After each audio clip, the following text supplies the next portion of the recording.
आदरणीय प्रधानमंत्री जी ने देश भर के सिक्कों की आवाज को सुना और स्वदेश और स्वधर्म के लिए उनके योगदान के प्रति कृतज्ञता ज्ञापित करने के लिए 26 दिसंबर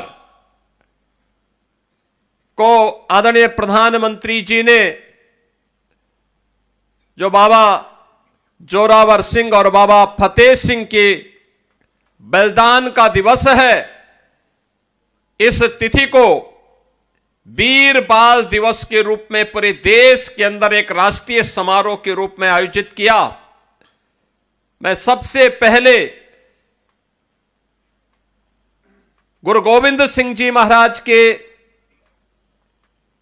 इन चार साहबजादों के प्रति,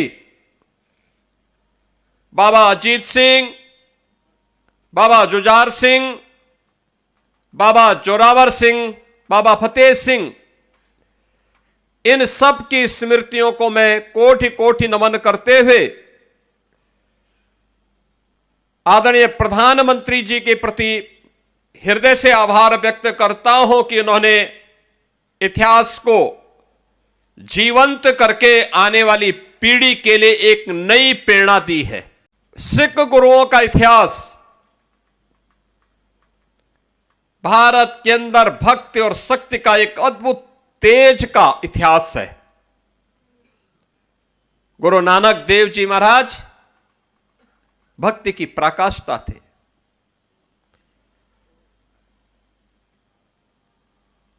उन्होंने जो उस समय मानवता के कल्याण के लिए कार्य किए थे, पाखंड के खिलाफ जो आवाज उठाई थी, बिना रुके, बिना डिगे, बिना झुके, उसको लेकर के उन्होंने देश और दुनिया में प्रचार किया। तब साधन नहीं थे, लेकिन साधन के अभाव में भी उनकी साधना ने सिद्धि का प्रभाव दिखाया था। कहां नहीं गए गुरु नानक देव जी और कहां नहीं उनका प्रकाश पहुंचा। आज भी जो क्षेत्र हमारे लिए दुरूह बने हुए हैं, वहां गुरु नानक देव जी पहुंचे थे।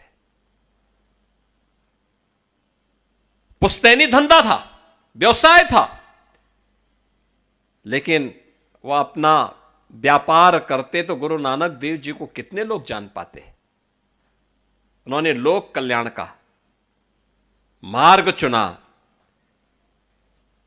केवल परिवार के कल्याण का मार्ग नहीं चुना।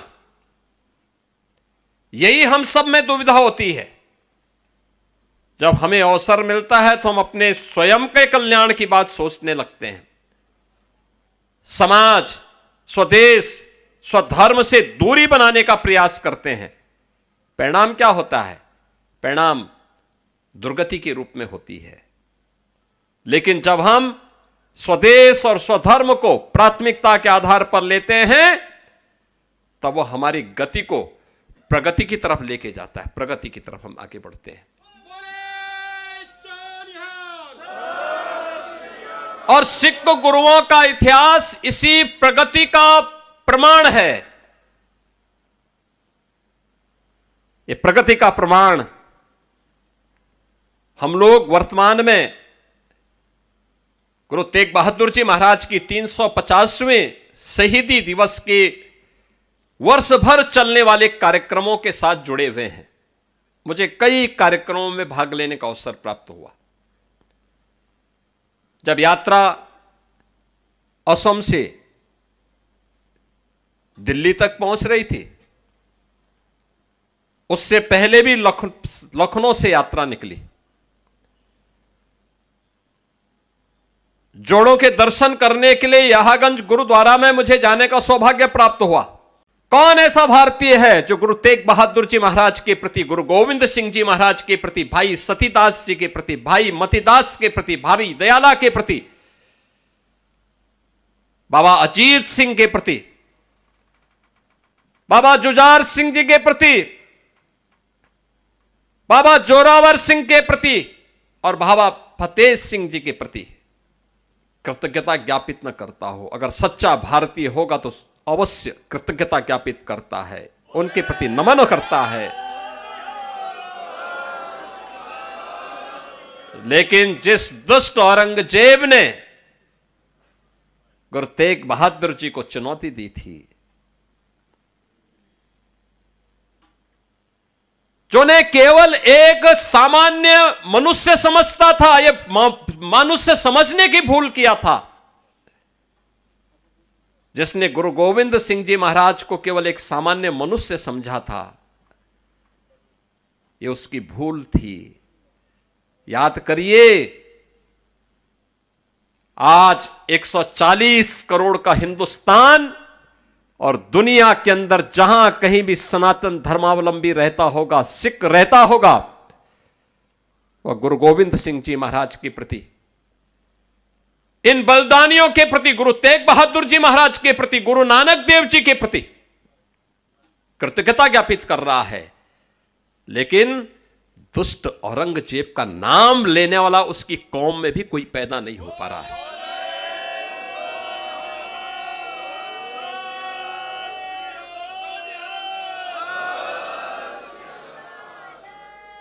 कोई उसका नाम लेवा नहीं है। आखिर जहांगीर, जिसने गुरु अर्जुन देव के प्रति कितना बर्बरता बरती थी, बलिदान की परंपरा वहां से शुरू होती है। इसके उपरांत भी बराबर बराबर जूझते रहे। गुरु तेग बहादुर जी महाराज के गुरु के प्रति भी किस प्रकार का अत्याचार हुआ था। यानी जिस व्यक्ति का वह स्वयं लालन पालन के उस अनाथ विधर्मी का, उसी ने उनके प्रति गद्दारी कर दी। लेकिन गुरु तेग बहादुर की तेग के सामने वो चल नहीं पाया। और सब के बावजूद भी इन गुरुओं की त्याग, इनका बलिदान, बहनों और भाइयों, अपने लिए नहीं था, अपने परिवार के लिए नहीं था, देश के लिए था, धर्म के लिए था। और देश और धर्म के लिए उनके इस योगदान की प्रति कृतज्ञता ज्ञापित करने के लिए ही हम सब एकत्र होते हैं। एक प्रेरणा है हम सब के लिए, यही प्रेरणा है। याद करिए ना, औरंगजेब तो अपने को बादशाह कहता था, हिंदुस्तान का बादशाह कहता था। आज कोई पूछने वाला है कहां उसकी कब्र है? किसी को नहीं पता। कोई दिया जलाने वाला नहीं, कोई पुताई करने वाला नहीं, कोई पूछने वाला नहीं। वो किस तिथि में मरा है, किस तिथि में उसने जन्म लिया है, कहां उसकी कब्र है, कोई पुरसा हाल नहीं, कोई पूछने वाला नहीं। लेकिन जिन गुरु तेग बहादुर जी महाराज और गुरु गोविंद सिंह जी महाराज, जिन चार चार साहबजादों के नामो निशान को मिटाना चाहता था, आज पूरा हिंदुस्तान उन पर गौरव की अनुभूति करता है और उनके लिए, उनके स्मरण के लिए उनका नित्य स्मरण भी करता है।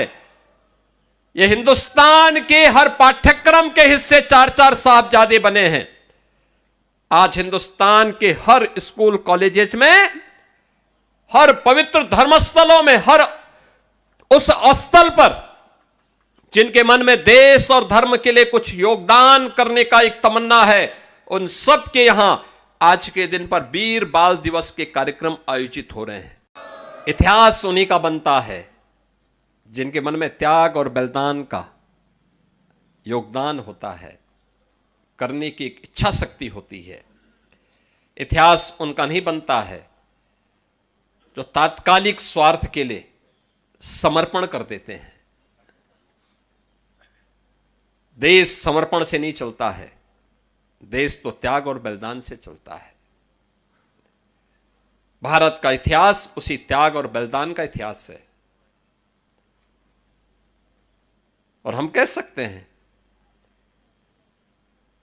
सिख गुरुओं की परंपरा केवल एक सामान्य परंपरा नहीं है, ये असाधारण है।